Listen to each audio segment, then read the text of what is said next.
how to use an Amazon gift card on Roblox. Now the first thing that we want to do is load up Roblox here, click on the three lines in the top right, in the top left corner, and then we'll go into gift cards. Now here we will just select redeem gift card, and it's going to take us to the redeem page on Roblox.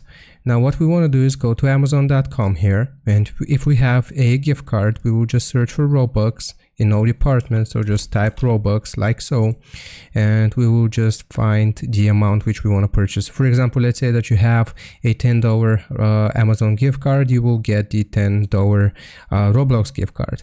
Now here we just want to click on add to cart, and then we will proceed to checkout, and right here it's gonna look like this. So enter a gift card, voucher, or promotional code.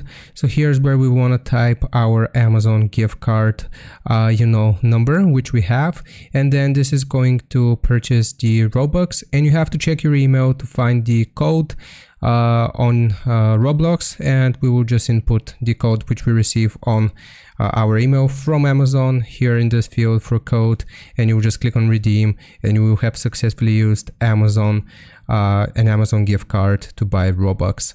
I hope this helps. Leave a like and sub, and I'll see you next time.